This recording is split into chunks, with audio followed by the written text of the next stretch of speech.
تربیت سے وابستہ ہیں، تو کہتے ہیں کہ وہاں پہ گورنمنٹ نے 2 بجے کا ٹائم لکھا ہے کہ کم از کم آپ کو اسکول میں رہنا ہوگا، یعنی جو ٹیچنگ ٹائم ہے، لیکن ٹیچرز بعض نہیں آتے، بعض لیٹ آتے ہیں، بعض 2 بجے سے پہلے چلے جاتے ہیں، اور کیا مجھے پورا ٹائم وہاں گزارنا ہوگا؟ جبکہ جب میں نے ہیڈ ماسٹر سے بات کی تو انہوں نے کہا بھائی سب ایک دوسرے کو دیکھ کے ایسے ہی کرتے ہیں، اور بعض اوقات بچوں کو بھی جلدی چھٹی دے دیتے ہیں، تو کیا حکم شرع ہوگا؟ دیکھیں، اگر ساری دنیا زنا کرے تو ہم زنا نہیں کریں گے، سارے شراب پینے لگ جائیں تو کیا ہمارے لیے شراب پینے کا جواز پیدا ہو جائے گا؟ یقیناً نہیں۔ اگر سارے گھروں کو لوٹنے لگیں تو کیا ہم بھی گھروں کو لوٹنے لگیں گے؟ نہیں۔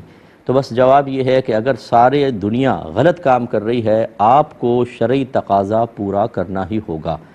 جب ایک شخص کسی ادارے سے خاص ٹائمنگ کے اندر وابستہ ہو جاتا ہے، اس کی سیلری لیتا ہے، تو اس کو اجیر خاص کہتے ہیں۔ اب اجیر خاص جب آپ بن گئے تو 2 وجوہات کی بنا پر آپ کو تنخواہ ملے گی، آپ تنخواہ کے مستحق ہوں گے، ورنہ تنخواہ کا پیسہ لینا حرام ہوگا۔ پہلی چیز تو یہ کہ جو ٹائمنگ ہے اس میں آپ اس مقام پر حاضر رہیں، چاہے کام نہ ہو۔ چنانچہ اگر صبح فرض کر لیں 8 بجے اسکول لگتا ہے اور 2 بجے تک، تو آپ کو اس ٹائمنگ میں وہاں پر موجود رہنا ہی ہوگا۔ اور دوسری بات یہ کہ جو کام سپرد کیا جائے وہ کام کرنا ہوگا۔ اب اگر اس کے اندر اسٹینڈرڈ مقرر تھے کہ آپ کو اعلیٰ درجے کا کام کرنا ہے تو اعلیٰ درجے کے کرنا ہوگا، پھر آپ تنخواہ کے مستحق ہوں گے، ورنہ نہیں۔ اور اگر کچھ طے نہیں ہوا تو درمیانے درجے کا تو کرنا ہوگا۔ ایک اعلیٰ ہوتا ہے، ایک درمیانے درجے کا، بالکل بیکار قسم کا، تو کم از کم اوسط درجے کی ٹیچنگ تو آپ کو کرنی ہی ہوگی۔ اور یہ ٹیچرز اچھی طرح سمجھتے ہیں کہ بعض اتنا خوبصورت پڑھاتے ہیں کہ بچوں کو پڑھنے کے بعد ٹیوشن سینٹر جانے کی ضرورت نہیں پڑتی ہے۔ بعض ایسے ہوتے ہیں کہ جو تھوڑا پڑھاتے ہیں اور تھوڑا جان بوجھ کر مس کر دیتے ہیں، وہ مطلب یہ کہ بعض اوقات اشارے کر دیتے ہیں ٹیوشن سینٹرز کی طرف، اور بعض ایسا پڑھانے والے ہوتے ہیں جو بالکل سر سے گزر جاتا ہے، بچے بس یوں دیکھتے رہتے ہیں اور ٹیچر کا پتہ نہیں چلتا کب اس نے شروع کیا کب ختم کیا۔ ناراض متوں کو ٹیچر، لیکن ایسا کرتے ہیں۔ اب اس کے یا تو صلاحیت نہیں ہوتی، سفارشوں سے آ جاتے ہیں وہاں پر، اور یہ ہوتا ہے کہ بچوں کہتے ہیں ہمیں تو سمجھ میں نہیں آیا، پیرنٹس آ کے تو بولتے ہیں ایسے کلاس میں سمجھ میں نہیں آئے گا، آپ ہمارے پاس ٹیوشن سینٹر میں بھیجیں۔ تو یہ اس طرح، تو اگر فرض کر لیں کہ کوئی خاص اس میں لیول طے نہیں ہوا تو اوسط درجے کا پڑھانا واجب ہے، ورنہ آپ تنخواہ کے مستحق نہیں ہوں گے۔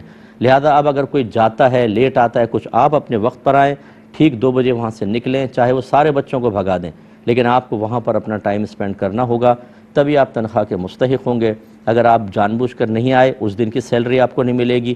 اگر آپ 1 گھنٹے پہلے نکل گئے تو آپ جو پوری سیلری اس کو 30 سے ڈیوائیڈ کریں تو پر ڈے کا نکل آئے گی سیلری، اور اس میں جو جتنے آورز ہیں، اگر 5 گھنٹے 5 سے اس کو تقسیم کریں تو ہر گھنٹے کا آپ کو آپ کی سیلری کا مطلب اماؤنٹ نکل آئے گا۔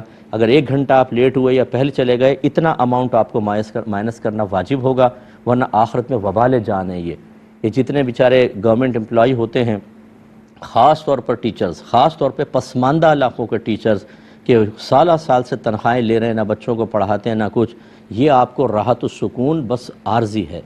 یہ اتنا بڑا وبال ہے کیونکہ اس میں حقوق العباد کے مسائل بھی ہیں، اور آپ کو میدان معاشر میں جب کھڑا کر کے آپ کی نیکیاں اس پیسے کے بدلے میں نکالی جائیں گی تو پھر وہاں پتہ چلے گا کہ کس قدر ہم نے نقصان کا سودا کیا تھا۔ اس لیے خدا را اللہ اس کے رسول کو اہمیت دیں، ماحول کو نہ دیں، لوگ کیا کہہ رہے ہیں یہ نہ دیکھیں، لوگ دنیا کس طرف جا رہی ہے اس کو چھوڑ دیں، دنیا بھی یہیں رہ جائے گی، لوگ بھی یہیں رہ جائیں گے، ان کی باتیں بھی رہ جائیں گی۔ آپ اللہ کی بارگاہ میں پہنچیں گے تو وہاں بالکل قرآن و حدیث میں بیان کردہ طریقے کے مطابق، اصول کے مطابق، اللہ کے قانون کے مطابق فیصلہ ہوگا۔ دنیا کی آپ مثال نہیں دے سکتے کہ اللہ تعالیٰ سب بھاگ گئے تھے اس لیے میں بھی بھاگ گیا، تو بھئی آپ کے لیے تو قرآن و حدیث تھا، نہ کہ یہ لوک شریعت تھے آپ کے لیے۔ امید ہے کہ آپ اچھی طرح سمجھ گئے ہوں گے۔